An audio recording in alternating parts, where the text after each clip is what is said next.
Characterized by themes such as oppressive ruling bodies, pervasive technological control, and struggle for survival, dystopian films have existed as a subgenre of science fiction since the 1920s, and often explore the dangerous effects that political and societal structures can have on humanity, allowing us to reflect on the harsh realities of our present moment. Bong Joon-ho's 2013 epic Snowpiercer, a joint South Korean and Czech production, and Galder Gazzello-Urrutia's 2019 thriller The Platform, a Spanish production, both serve as thought-provoking political allegories that offer pointed critiques of the social and economic inequality rife in today's society. Following the release of the latter, critics were quick to point out the uncanny conceptual similarities between the two films, in that they both present self-contained groups of people with distinct social hierarchies which act as a microcosm of contemporary society. Through specific aspects of their cinematography, mise-en-scène, and overall narrative structure, the films bluntly depict the savagery of class struggle.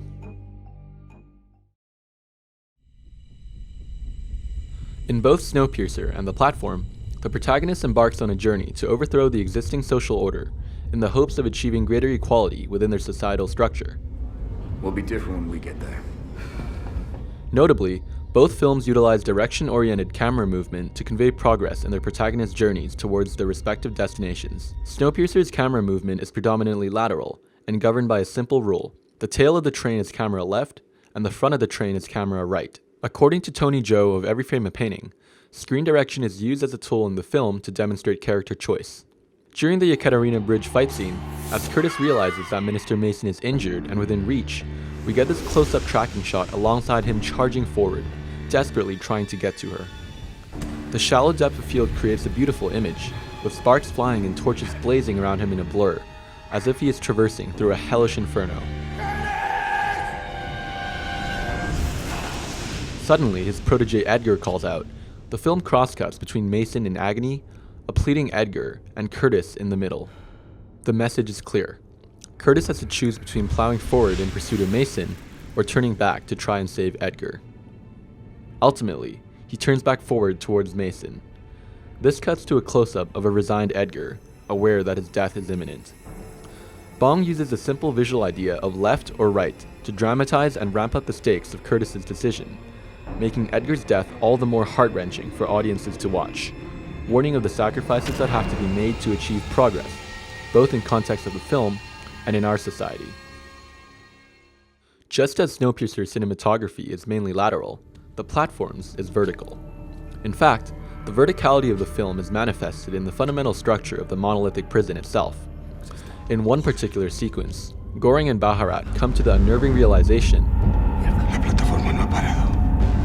Eso significa que hay más niveles que los que tú contaste. Unsettling music plays, and we get this handheld shot where the camera tilts down and swivels to show a dead body in the cell from the bird's eye view on the platform, and continues panning shakily to reveal another. Use of a wide lens causes the edges of the frame to become slightly warped and distorted. Here, the unsteadily tilting and gyrating camera movement creates a sense of vertigo and uneasiness, emphasizing the character's sentiment of dread and suggesting that something is about to go wrong. As Goring and Baharat descend down the hole, we repeatedly get this medium close-up shot of the two characters on the platform, showing their changing demeanor throughout their journey. This reflects their emotional state, apprehensive and wary early on, pensive and brooding as they start reaching the lower levels, and physically drained and damaged as they near the end. We visually observe their transformation as they descend, which illustrates just how arduous and taxing their journey has been. Just like in Snowpiercer, the quest for progress has taken a toll. Both films present self-contained societies in closed environments, and they do not merely take place in those environments. To a large extent, their physical setting is instrumental in bringing out their respective themes. In an interview with Film Comment magazine, Snowpiercer director Bong Joon-ho stated that he gave much thought to the space and locations of the train, how the cars are divided and which car comes after another, as it was so directly linked to the narrative. He stressed that the film's setting is intrinsically intertwined with the narrative. The first half of the film is set almost entirely in the tail section, and does not reveal much about the rest of the train. The living conditions are cramped and dirty, and the color palette is drab and monochromatic. Audiences become weary of these dreary circumstances, and it is decidedly refreshing when the film finally moves into the extravagant front section, elaborately designed and filled with vivid hues.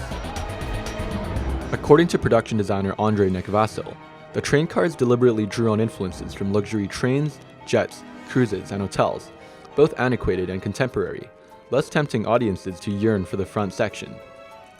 In doing so, the film guilt trips us in a way, as we have fallen for the same trap that led to the train's unjust social stratification in the first place. The stark contrast between the squalid tail section and the opulent front section is a clear visual representation of the divide between the proletariat and the ruling elite, symbolizing the inequality rife in our world.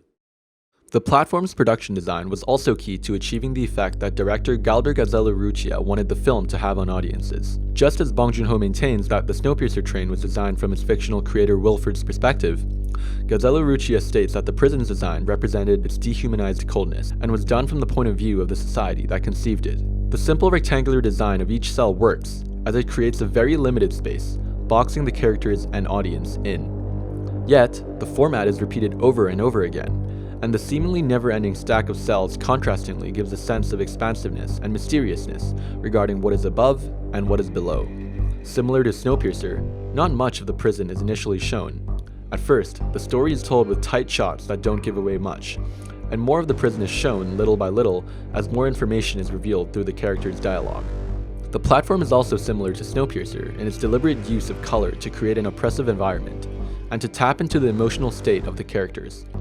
The blue hues on the upper levels tend to be a lighter shade of turquoise, while they are darker and colder on the lower levels. The two films' production design reflect how their respective physical settings and narratives are inherently tied into one another, and particularly in Snowpiercer, is used powerfully to augment the film's strong message about privilege and inequality.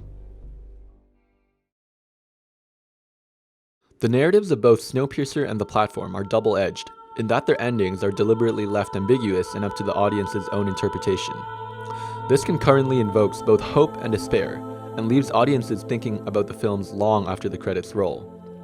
In Snowpiercer, Curtis is seemingly be convinced by Wilford to take his place and rule the train, while in the platform, an exhausted Goring is close to safeguarding the panna cotta to the bottom of the prison. However, the same factor changes everything for both of them: the discovery of a child. In each film, the child is a symbol of innocence. Over the course of Curtis and Goring's journeys, they have become dehumanized, each making painful sacrifices and committing terrible atrocities out of desperation to further their causes. However, the children are pure and guiltless, unfairly subjected to the cruelty of the environments they are in. In Snowpiercer, Curtis looks up at the engine and down towards the boy. We get an insert shot of his wavering hand, then a close-up of his face, and we know that his decision is made.